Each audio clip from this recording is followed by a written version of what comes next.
గోదావరి నదిని ఆనుకుని పెద్దలంక అనే గ్రామం ఉండేది. ఆ గ్రామంలో రమణమ్మ అనే ఒక ఆమె నివసిస్తూ ఉండేది. రమణమ్మకి ఒక్కడే కొడుకు.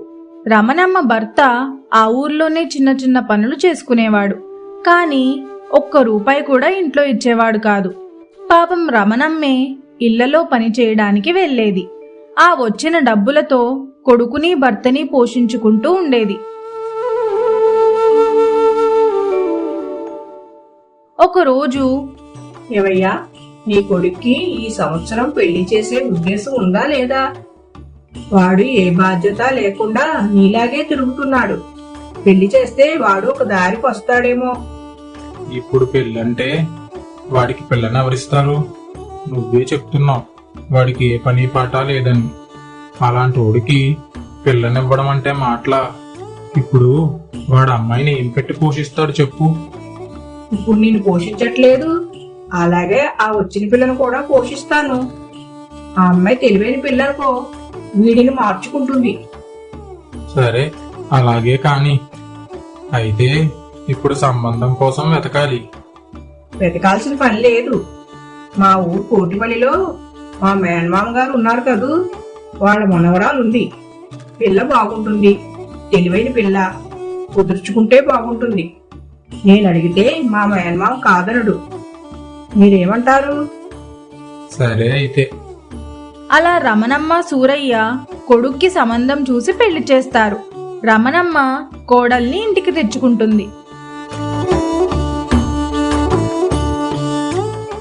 అమ్మా కావేరి, నేను పనిలోకి వెళ్తున్నాను.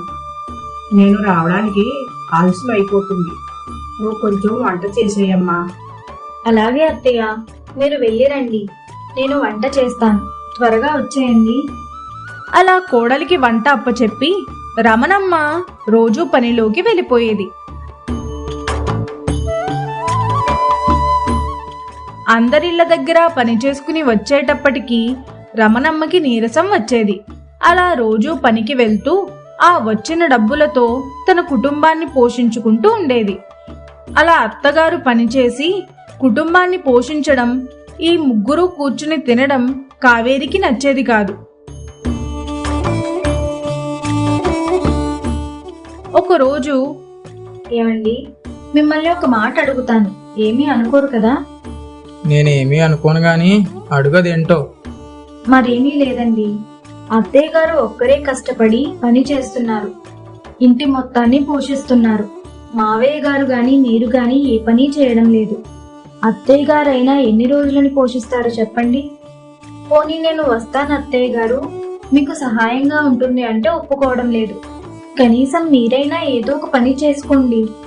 అత్తయ్య గారికి చేదోడు వాదోడుగా ఉన్నట్టు ఉంటుంది. మావయ్య గారు పెద్దవారు, నేను చెప్తే ఏం బాగుంటుంది చెప్పండి? మీరు ఒకసారి ఆయనకి చెప్పండి. అయినా అత్తయ్య గారికి ఈ మధ్య ఆరోగ్యం కూడా బాగుండడం లేదు. అయినా సరే లెక్క చేయకుండా పనిలోకి వెళ్ళిపోతున్నారు. ఇప్పటికిప్పుడు ఏ పని దొరుకుతుంది నాకు? ఏం పని చేయమంటావు చెప్పు? ఇప్పటికిప్పుడు ఏ పని చేయమంటారంటే ఏం చేస్తానండి, అది మీకు తెలియాలి. ఏదో ఒక పని చేయండి బయటకు వెళ్ళి. ఏమైనా పనుంటే చెప్పండి, నేను చేస్తానని అడగండి. ఏ పని దొరకపోదు బయటకు వెళ్ళి అడిగితే. సరే, నాకు తెలిసిన వాళ్ళని ఎవరినైనా అడిగి చూస్తాను. అలాగే మావయ్య గారికి కూడా చెప్పండి ఏదైనా పని చూసుకోమని. రాజేష్ కావేరి చెప్పిందంతా తండ్రికి వివరిస్తాడు. తండ్రి కొడుకులు ఇద్దరూ కలిసి బయటకు వెళ్తారు. ఇంతలో రమణమ్మ ఇళ్ల దగ్గర పనిచేసి అలసిపోయి వచ్చి అరుగు మీద కూర్చుని కావేరిని పిలుస్తుంది. అత్తయ్య పిలిచారా? తాగడానికి మంచినీళ్లు తీసుకుని రమ్మంటారా? వద్దులేమ్మా, ఈ ఎండలకి నడిచి రావాలంటే చాలా కష్టమైపోతుంది. 5 ఏళ్ల కాడ పనిచేసి వచ్చేటప్పటికి తల ప్రాణం తోక్కొస్తుంది, ఓపుకంతా పోతుంది. సరే గాని తండ్రి కొడుకులు భోజనం చేశారా లేదా?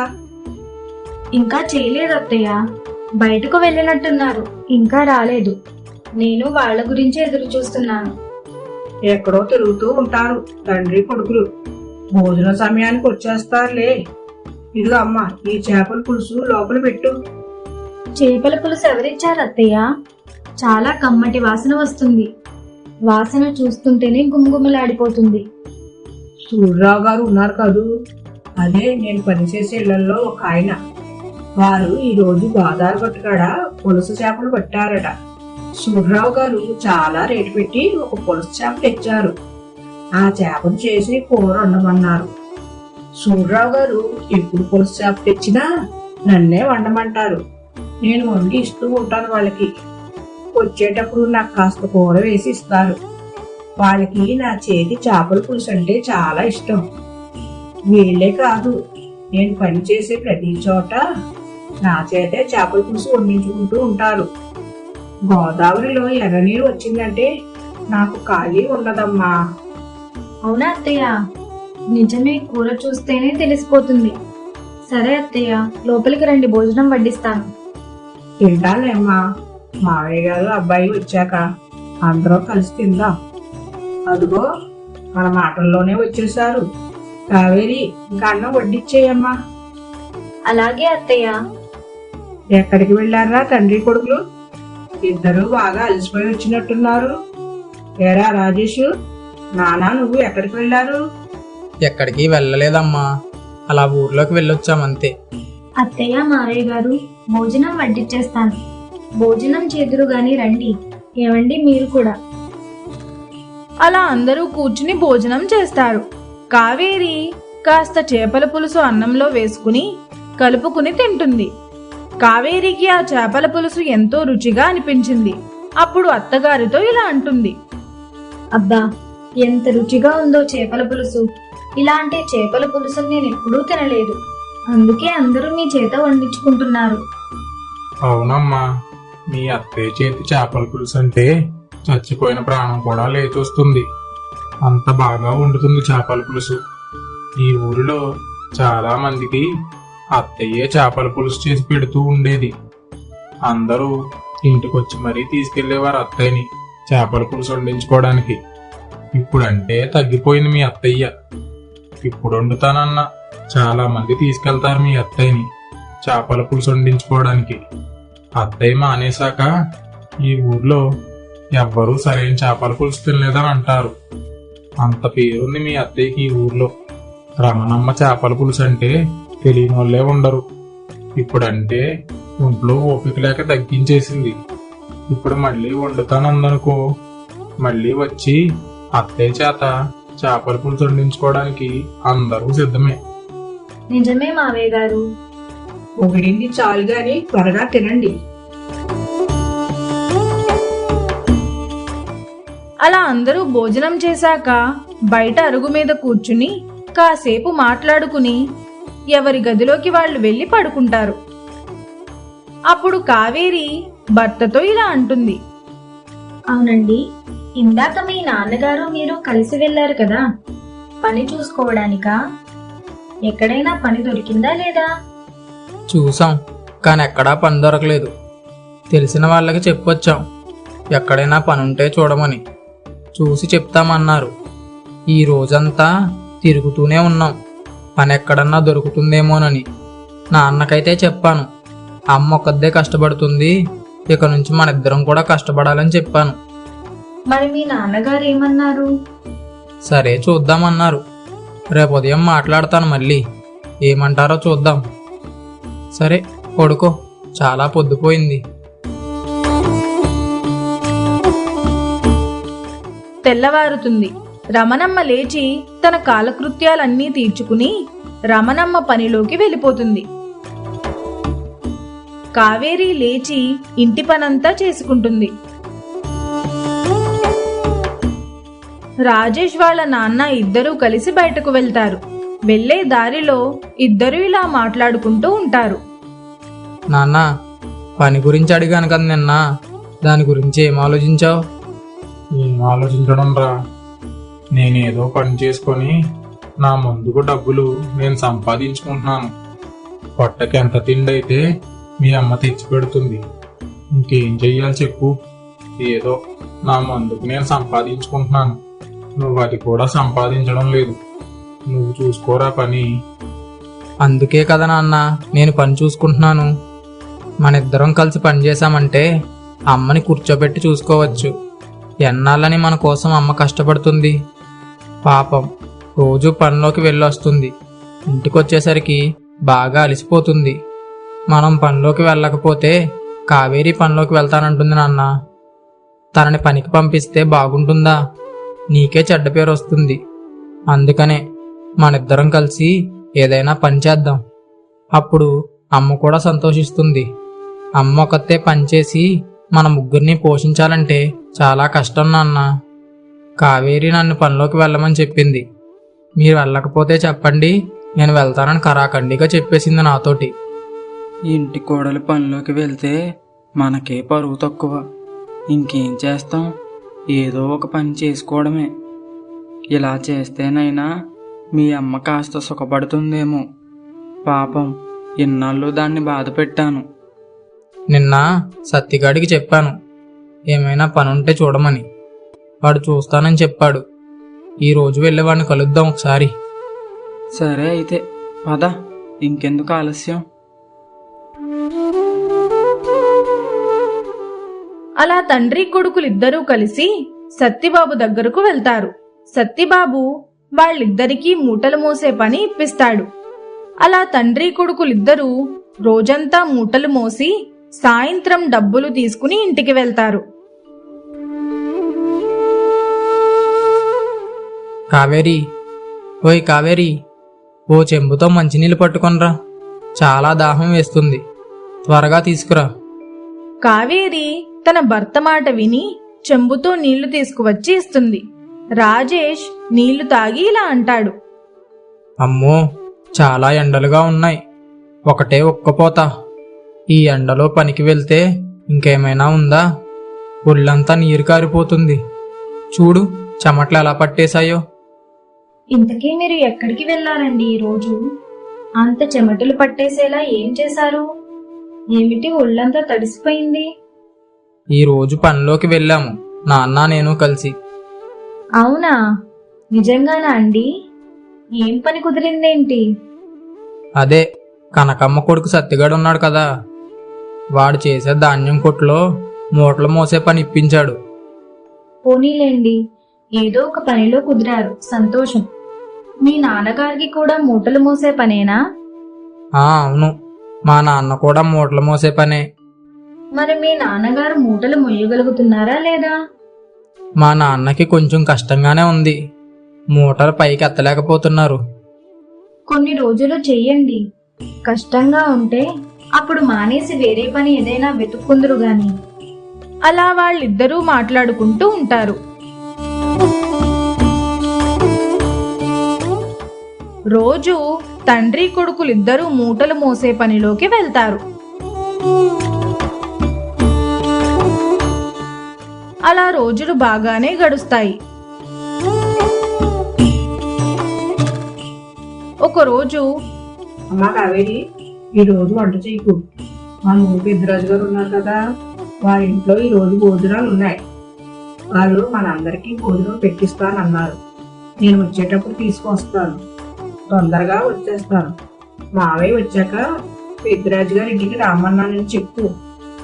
అత్తయ్య, మావయ్య గారు మీ అబ్బాయి ఇద్దరూ పనిలోకి వెళ్తున్నారు కదా, ఇంకా మళ్ళీ మీరెందుకు పనిలోకి వెళ్తున్నారు? పని మానేసి ఇంట్లో ఉండొచ్చు కదా.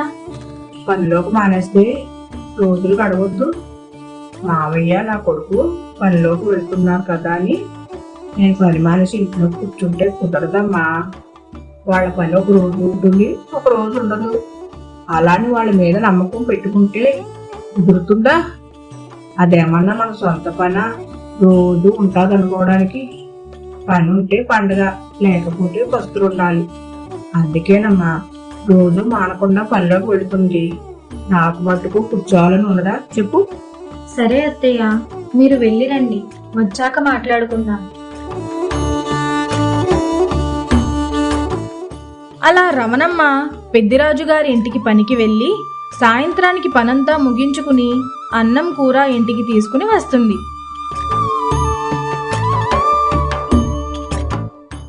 అందరూ భోజనం చేసి ఎవరి గదిలోకి వాళ్ళు వెళ్ళి పడుకుంటారు. ఇలా కుటుంబంలో అందరూ రోజూ పని చేసుకుని ఏ రోజుకా రోజు అన్నట్లు ఉండడం కావేరికి కొంచెం కష్టంగా అనిపించింది. ఇంతలో తనకి తన అత్తగారు చేసిన చేపల కూర గుర్తొచ్చి వాళ్ళ అత్తయ్య తాను ఇద్దరూ కలిసి ఒక చిన్న కర్రీ పాయింట్ పెడితే ఎలా ఉంటుంది అని ఆలోచన వస్తుంది. ఏమండి, అత్తయ్య పని మానేయమని చెప్తుంటే వినట్లేదు. అందుకని నాకు ఒక ఆలోచన వచ్చింది, చెప్పమంటారా? చెప్పు, ఏంటా ఆలోచన? మరేమీ కాదండి, అత్తయ్య నేను కలిసి ఒక వ్యాపారం చేద్దాం అనుకుంటున్నాము. ఏమంటారు? వ్యాపారమా? ఏం వ్యాపారం కావేరి? అదేంటో రేపు ఉదయాన్నే అత్తయ్య మావయ్యల ముందు చెప్తాను. ఆ రాత్రి కావేరి మనసులో ఒక గొప్ప ఆలోచన మొదలైంది. ఊరంతా మెచ్చే రమణమ్మ చేతి చేపల పులుసు రుచిని వ్యాపారంగా మార్చాలని కావేరి అనుకుంది. చెప్పు, ఏంటా ఆలోచన? మరేమీ కాదండి, అత్తయ్య నేను కలిసి ఒక వ్యాపారం చేద్దాం అనుకుంటున్నాను. ఏమంటారు? ఏ వ్యాపారం చేద్దాం అనుకుంటున్నావు? చిన్న కర్రీ పాయింట్ పెడదాం అనుకుంటున్నాను. కూరలమ్మే దుకాణం అంటే ఒకటే కూర ఉండదు కదా, చాలా రకాల కూరలు వండి పెట్టాలి. నీకు అన్ని రకాల కూరలు వండడం వచ్చా? వచ్చు, వండుతాను. ఇందులో ఏముంది? మనం ఇంట్లో ఎలా అయితే వండుకుంటున్నామో అలాగే వండుతాను. అమ్మా, ఇది పోటీ ప్రపంచం. పెద్ద పెద్ద హోటల్లే తీసేస్తున్నారు. అంతదాకా ఎందుకు? మన ఊర్లోనే సోముగాడు కర్రీ పాయింట్ అని పెట్టాడు. అది పెద్దగా లాగకపోతే తీసేశాడు. అలాగే సీతయ్య గడి పిల్లం వచ్చమ్మ ఉంది కదా, ఆవిడ కూడా కర్రీ పాయింట్ అని పెట్టింది. పెద్దగా లాభాలేమీ రాక తీసేసింది. అలా చాలా మంది పెట్టి తీసేశారు. ఇప్పుడు నువ్వు పెడతానంటున్నావు. కూరలు వండడం అంటే మన ఇంట్లో వండేసినట్టుగా కాదు, మసాలాలు అవి బాగా దట్టించి వండాలి. మన ఇంట్లో వండేటట్టు వండితే ఎవరు కొంటారు చెప్పు? మన ఇంట్లో వండుకునే కూరల్ని తక్కువ చేసి మాట్లాడకండి. ఏ రోజైనా మీరు అనారోగ్యం పాలయ్యారా ఇంట్లో కూరలు తిని? లేదు కదా. లేదు. మరెందుకలా మాట్లాడుతున్నారు? ఇంట్లో వాడే వస్తువులే వాడి మేము కూరలు తయారు చేస్తాం. అలాగే మసాలాలు ఘాటుగా ఉండకుండా కూరకు సరిపడగానే వేస్తాము. ఇంట్లో స్వయంగా మసాలాలు దంచుకుని పొడి చేసుకుంటాము. అల్లం వెల్లుల్లి కూడా రోట్లో రుబ్బుకునే వేస్తాము. ఏది బయట నుంచి కొనము. ఆలోచించుకొని చెప్పమ్మా. ఎందుకంటే నష్టాన్ని తట్టుకోవడం మన వల్ల అవుతుందా? అవన్నీ చూసుకొని దిగాలి వ్యాపారంలోకి. అమ్మా కావేరి, నువ్వు చెప్పింది బాగానే ఉంది, కానీ మన దగ్గర డబ్బులు లేవు కదా. కూరల వ్యాపారం అంటే మాటలా, పెద్ద మొత్తంలో డబ్బులు కావాలి. మన డబ్బులు మన దగ్గర లేవు. మరి ఇప్పుడు ఏం చేద్దాం? అత్తయ్య, మీరు కంగారు పడకండి. మనం పెద్దగా పెట్టట్లేదు, చిన్నగానే మొదలు పెడదాం. అత్తయ్య, ఈ ఊర్లో మీ చేతి వంట గురించి తెలియని వాళ్ళంటూ ఎవరూ లేరు. మీ చేతి చేపల పులుసు రుచి ఈ ఊరిలో అందరికీ తెలుసు. ఇప్పటికీ మీరు వెళ్ళి ఒక్కొక్కరికి చేపల పులుసు వండుతున్నారు కదా. అదేదో మన ఇంటి దగ్గరే వండి సొంతంగా అమ్ముకుంటామంతే. ఏమంటారు అత్తయ్య? నాకు ఇది బాగానే అనిపిస్తుంది. సరే, చిన్నగానే మొదలు పెడదాం. నీ మాట ఎందుకు కాదనాలి? అంతా బాగానే ఉంది. మీరు వండే కూరలన్నీ ఎక్కడికి తీసుకెళ్ళి అమ్ముతారు? అమ్మే జాగా కూడా చూసుకోవాలి కదా. చిన్న బండి లాంటిది తయారు చేయించుకున్నాం. బండి అయితే ఇంటి దగ్గరే వండుకుని కూరలన్నీ బండిలో పెట్టుకుని తీసుకుని వెళ్ళడానికి వీలుగా ఉంటుంది. అవును, బండి అయితే చాలా బాగుంటుంది. కూరలన్నీ పట్టుకెళ్ళడానికి వీలుగా కూడా ఉంటుంది. అలాగే మనకి తక్కువ ఖర్చుతో అయిపోతుంది. ఉండండి, బ్రహ్మాన్ని కబురు పెడతాను బండి తయారు చేయించడానికి. అలా బండి తయారు చేయించుకుని ఇంట్లోనే రమణమ్మ కావేరి ఇద్దరూ కలిసి అన్ని రకాల కూరలు రుచిగా వండడం మొదలు పెడతారు. అందులోనూ చేపల పులుసు, చేపల వేపుడు, పీతల కూర, రొయ్యల కూర, రొయ్యల వేపుడు, ఇలా అన్ని రకాల కూరలు వండి బండి మీద పెట్టుకుని ఇద్దరూ కలిసి అమ్మడం మొదలు పెడతారు. రండి బాబు రండి, రుచికరమైన వేడివేడి కూరలు. ఒక్కసారి తిని మీరే చెప్పండి, రుచి ఎక్కువ ధర తక్కువ. రండి బాబు రండి. అలా రమణమ్మ చెప్పినా సరే జనం చూస్తారు కానీ ఎవరూ కొనడానికి రారు. రమణమ్మ దిగాలుగా ముఖం పెట్టి ఇలా అంటుంది. కావేరి, ఒక్కడు కూడా దుకాణం దగ్గరికి రావడం లేదు. కనీసం దుకాణం బండిని కన్నెత్తి కూడా చూడడం లేదు. ఇప్పుడు ఎలాగా? అన్ని రకాల కూరలు మిగిలిపోయి పాడైపోతాయి. ఇప్పుడు ఏం చేద్దాం చెప్పు. అత్తయ్య, మీరు కంగారు పడకండి, ఇంకా చాలా సమయం ఉంది. ఎందుకు కంగారు పడుతున్నారు? నెమ్మదిగా ఒక్కొక్కళ్ళు వస్తారు. వ్యాపారం అంటే ఇలాగే ఉంటుంది. మనం తొందర పడకూడదు. మొదట్లో కొంచెం కష్టపడాలి, తర్వాత ఫలితం ఉంటుంది అత్తయ్య. ఏమోనే కావేరి, నాకు కూరలన్నీ చూస్తుంటే భయం వేస్తుంది. నువ్వే ఏదో ఒకటి చెయ్యి. నేను చూసుకుంటాను అత్తయ్య, మీరు అస్సలు కంగారు పడకండి. అత్తాకోడళ్ళు చాలాసేపు ఎదురు చూస్తూ ఉంటారు. అలా ఒకళ్ళు ఇద్దరు వచ్చి కొనుక్కుని పట్టుకుని వెళ్తారు, కానీ లాభం లేదు. ఒకచోటే ఉండి అమ్మితే వ్యాపారం జరగదని కావేరి బండిని తోసుకుంటూ వీధి చివర ఉన్న ఒక పెద్ద రావి చెట్టు కింద బండి పెట్టి 2 బల్లలు 4 కుర్చీలు వేసి అందంగా అలంకరిస్తుంది. వచ్చేవాళ్ళని వెళ్లేవాళ్ళని పలకరిస్తూ ఉంటుంది. రండి బాబాయ్ గారు. బాబాయ్ గారు, మా దగ్గర ఉన్న కూరలన్నీ ఒక ప్లేట్లో వేసి ఇస్తాను. రుచి చూసి కొనుక్కోండి. మీరు ఒకసారి తిన్నారంటే మా కూరల్ని వదిలిపెట్టరు. ఏంటి కావేరి, కొత్తగా దుకాణం వేసింది చెట్టు కింద? ఏంటి కూర దుకాణం నువ్వు పెట్టావు? ఇక్కడ ఎంతమంది పెట్టి నష్టపోయారో నీకు తెలుసా? తెలుసు బాబాయ్, కానీ నా మీద నాకు నమ్మకం ఉంది. ఇదిగోండి బాబాయ్, అన్ని రకాల కూరలు మీకు ప్లేట్లో వేసి ఇస్తాను. అన్నీ రుచి చూసి చెప్పండి అని చెప్పి కావేరి వీర్రాజుకి అన్ని రకాల కూరలు ఒక ప్లేట్లో వేసి ఇస్తుంది. వీర్రాజు అన్ని రకాల కూరలు రుచి చూసి కావేరితో ఇలా అంటాడు. ఏమి రుచి, ఏమి రుచి! అన్ని కూరలు చాలా చాలా బాగున్నాయి. ఏంటి నీ చేతి వంట అద్భుతం! మసాలాలో కూరకి బాగా పట్టించి వండినట్టున్నావు, అందుకే అంత రుచి వచ్చింది. ఏది 4 రకాల కూరలు పొట్టలో కట్టివు, ఇంటికి పట్టుకెళ్తాను. అలాగే బాబాయ్, ఇప్పుడే కట్టిస్తాను. కావేరి 4 పొట్లాలు కట్టి వీర్రాజుకు ఇస్తుంది.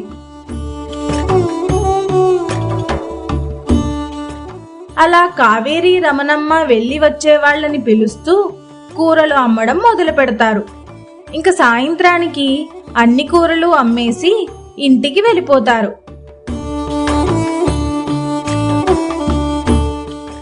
మరుసటి రోజు ఉదయాన్నే అత్తాకోడళ్ళు ఇలా అనుకుంటారు. కావేరి, ఈ రోజుకి దుకాణం వెయ్యొద్దు. నిన్న కూరలన్నీ అమ్మేసరికి తల ప్రాణం తోకొచ్చిందే. ఎలాగో అమ్మేశాం నిన్న. మళ్ళీ ఈ రోజు కూడా అన్ని రకాల కూరలు వండి పాడు చేసుకోవడం ఎందుకు చెప్పు. అదేమిటి అత్తయ్య అలా అంటున్నారు? ఈ రోజు కూడా వండుకుని పట్టుకుని వెళ్దాం, కానీ కాస్త తక్కువ వండుకుందాం. నిన్న పెట్టి ఈ రోజు మానేస్తే చూసేవాళ్ళు ఏమనుకుంటారు? ఒక రోజు పెట్టి తీసేశారా అనుకుంటారు. అలా కాకుండా రోజు పెట్టామనుకో, వచ్చేవాళ్ళు వస్తూ ఉంటారు. అలవాటు అవుతుంది అందరికీ. ఈ రోజు తక్కువే వండుకుని వెళ్దాం అత్తయ్య. సరే, నీ ఇష్టం. ఆ రోజు అత్తాకోడళ్ళిద్దరూ తక్కువ కూరలే వండి తీసుకుని వెళ్తారు. జనాలు వస్తూ కొనుక్కుని వెళ్తూ ఉంటారు. అలా రోజురోజుకి జనం పెరగసాగారు. ఆ ఊరిలో అందరికీ కూరల దుకాణం గురించి తెలుస్తుంది.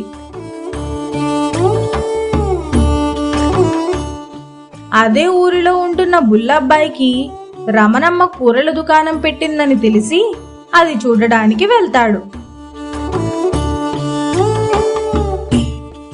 రైలు బుల్లబ్బాయి గారు, చానాళ్ళకి మా దుకాణం వైపు వచ్చారు. బాగున్నారా? ఏదో 4 ఇళ్ల కాడ చేయలేక ఇలా దుకాణం పెట్టుకున్నానయ్యా. కూర్చోండి. ఏంటి ఈ కూర దుకాణం నీదేనా రామమ్మ? చాలా మంచి పని చేశావు, సంతోషంగా ఉంది. నీ చేతి వంట అద్భుతంగా ఉంటుంది. అదీ కాకుండా నీ చేతి చేపల పులుసు అంటే ఈ ఊర్లో తెలియని వాళ్ళు ఉంటారా? ఇంకా మాకు ఎప్పుడు చేపల పులుసు కావాలన్నా నీ దగ్గరకు వచ్చి కొనుక్కొని పట్టుకెళ్తాం. ఏదో మీ అభిమానం అయ్యా, మాదొక చిన్న కోరిక అయ్యా. మీరు ఈ ఊరు పెద్ద మనుషులు కదా, మాకు కొంచెం ఇక్కడ దుకాణం పెట్టుకోవడానికి అనుమతి ఇవ్వండి. మీరు అనుమతిస్తే నేను కొంచెం ధైర్యంగా అమ్ముకుంటాను. సరే రావమ్మా, ఇంకా ఈ ఊర్లో పెద్ద మనుషులు ఉన్నారు కదా, వాళ్ళందరినీ కనుక్కొని నీకే విషయమో చెప్తాను. నువ్వేం కంగారు పడకు. ఇక్కడ కాకపోతే వేరే చోటైనా నీకు జాగా ఇప్పిస్తాను. సరే అయ్యా, మీరేం చెప్తే అదే. ఇదిగోండి, ఈ చేపల పులుసు పట్టుకెళ్ళండి. సరే రామమ్మ, ఇంకో డబ్బులు. డబ్బులు వద్దయ్యా, పట్టుకెళ్ళండి. కూర అమ్మగారికి ఇవ్వండి. నా చేతి చేపల పులుసు అంటే చాలా ఇష్టం అమ్మగారికి. అయ్యో, అలా అంటావేంటి రామమ్మ? ఇగో ఈ డబ్బులు తీసుకో. వద్దయ్య గారు. అలా అనక రామమ్మ, ఈ డబ్బులుంచు. నీకేమన్నా ఊరికనే వస్తున్నాయా నేను తేరగా పట్టుకెళ్ళడానికి? ఉంచే డబ్బులు. అలా బుల్లబ్బాయి డబ్బులు ఇచ్చేసి వెళ్ళిపోతాడు. తర్వాత రోజు బుల్లబ్బాయి ఆ ఊరు పెద్ద మనుషులతో కలిసి మాట్లాడతాడు. కానీ పెద్ద మనుషుల్లో ఒకడైన విష్ణు శర్మ మాత్రం ఒప్పుకోడు. ఎందుకంటే అదే ఊరిలో ఆయనకి ఒక హోటల్ ఉంది.